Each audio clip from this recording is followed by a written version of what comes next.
আসসালামু আলাইকুম। এখন থেকে যৌথ নামে কেউ আর সঞ্চয়পত্র ক্রয় করতে পারবে না। এই বিষয়ে অন্তর্বর্তী সরকার একটি নতুন প্রজ্ঞাপন জারি করেছে। তো চলুন দেখি প্রজ্ঞাপনে কি আছে।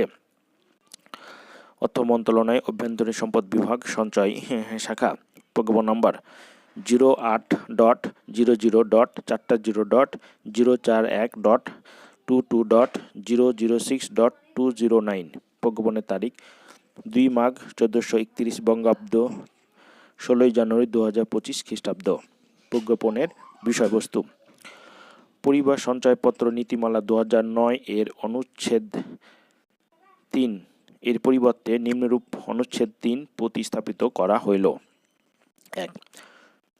সঞ্চয়পত্রের ক্রয়ের যোগ্যতা 18 বছর এবং তন্মধ্য বয়সের যে কোনো বাংলাদেশি মহিলা, যে কোনো বাংলাদেশি শারীরিক প্রতিবন্ধী পুরুষ ও মহিলা এবং 65 ও তন্মধ্য বয়সের বয়োজ্যেষ্ঠ যে কোনো বাংলাদেশি পুরুষ নির্ধারিত ফরমে এই সঞ্চয়পত্র ক্রয়ের আবেদন করিতে পারবেন।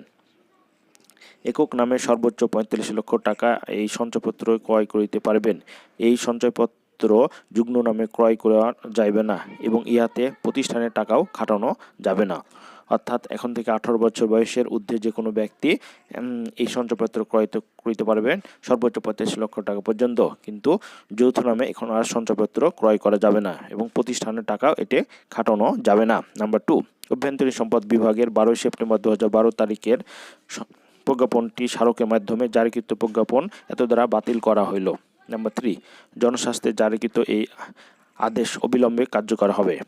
রাষ্ট্রপতির আদেশক্রমে মকিমা বেগম, উপসচিব, তারিখ 16/1/2025।